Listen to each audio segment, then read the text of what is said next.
Nakakatuwang ginawa ni Lord. Amen. Sumabog yung presence ni Lord. Nagkaroon ng maraming healings. Meron 3 na stroke na biglang tumayo at naglakad. Thank you, Lord. Meron malabo ang mata na bigla na lang nasabi, pogi daw ako sa malinaw na mata. May mga back pains, diba? Nakakatawa ang ginagawa ni Lord. But then again, ako yung lagi kong rest ay nandun sa presence ni Lord. So, every time na may gawain na gato, ako excited. Not just because magmi-minister ako, kung hindi, ako yung naniniwala that I will receive more from heaven. Hallelujah. Whenever I minister, hindi lang ako nag-release. Tumatanggap ako from heaven. Hallelujah. Amen? Yes. Kasi gutom din ako eh. Sabi mo sa katabi mo, gutom ka ba? Gutom ka ba? Pag gutom ka, magbubusog ka. Gutom ka ba?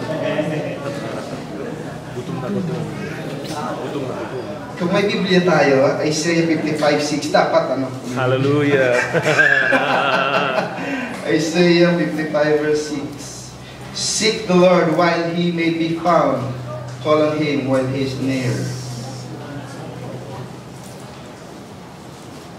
Merong time ng seeking the Lord.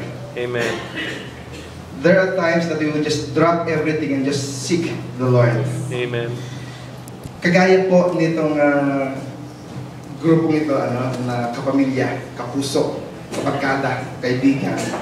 Kami po doon sa Bataan, yung Church of Blessed Bataan, ay nagkakaroon din pong annual na 21 days ng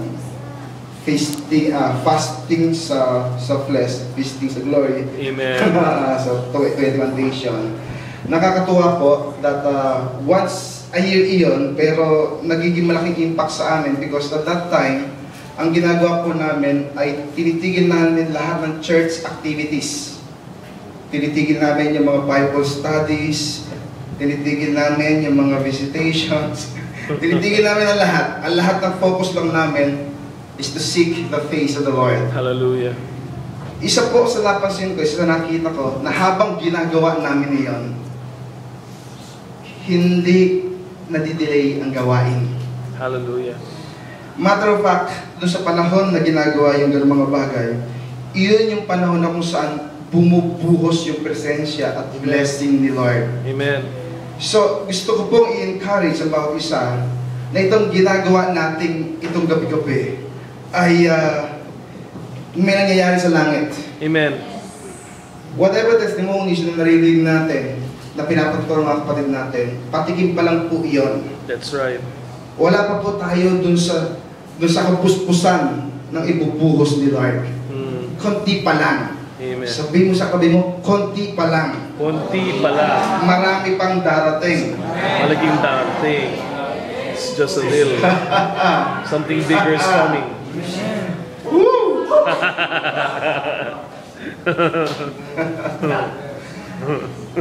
Sa amin, merong sabihin natin, hindi ko alam kung patas na binabasa si Pastora Grace sa bahay.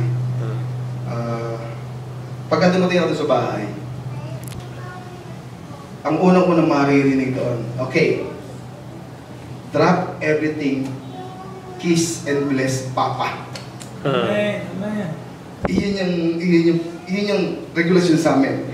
Nag-aaral sila, nanonood ng TV, meron ginagawa sa kusina, o ano man yung ginagawa nila doon. Pagka dumating ako doon, they will just drop everything. Mag-bless sa akin, tapos mag-kiss. So tonight, itong gusto kong gawin. Let's just drop everything. Lahat. Kung ano may mga iniisip-isip tayo, may mga, alam niyo, may mga tumatakbo po sa isip natin, may naiwan tayo sa bahay, meron tayong mga gustong mangyari. Let's just drop everything. Let's just kiss and bless Papa. Yes. Alright? Para pa natin si Lord.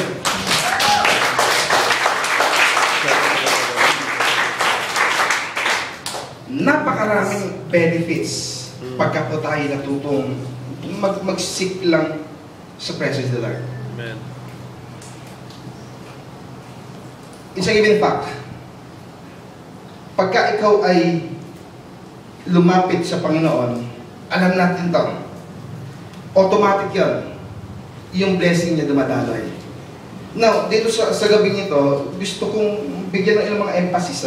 Emphasis. Ano ba yung mga benepisyo na nakukuha natin when we seek Him? Tanong mo sa katabi mo, gusto ko mong malaman. Gusto ko ba malaman? Tanong mo sa akin. Gusto mo ba malaman? Balik tayo, Jeremiah 29:13 verse 14. Benefits of seeking God. You will seek Him and you will seek me and find me when you seek me with all your heart. Amen. I will be found by you, declares the Lord, and will bring you back from captivity. I will gather you from all the nations and places where I have banished you, declares the Lord, and will bring you back to the place which I carried you into exile. Number one na sigurado mangyayari, if we seek Him, we will find Him. Amen. Woo. Yes. When we seek the Lord, makikita natin siya. Hallelujah. Ganito mga kapatid, God is not hard to find. Kung minsan, dumadating tayo sa punto na hindi natin siya nakakatagpo. Bakit? Kasi, magkaibang realm natin. Ang nagiging problema kung bakit parang ang hirap ng presence ni Lord, ang hirap ng glory ni Lord. Kasi nasa FM tayo, nasa AM siya. So, number one, ang kinakailangan natin gawin upang makita natin yung glory ni Lord ay abutin natin yung realm ni Jesus. Yes. So tonight, sino handang pumunta sa glory realm? Oh. He is the glory realm. Yes. Pag tayo nasa flesh, definitely hindi natin maaabot yung realm Amen. ni God. Amen. Ako po ay lumaki sa medyo malaking pamilya din. 5 kami magkakapatid. Tutuwa ka dun sa ate ko. Ang ate ko, napakagaling magtago ng chocolate. Kasi, pagka dumating yung tatay ko galing abroad, eto na, may mga party-party na kami. Yung ate ko, talagang kakaiba yun, yung sinundan ko. Pagka yun nagtago ng chocolate, kinain na ng langgam, hindi mo pa makikita.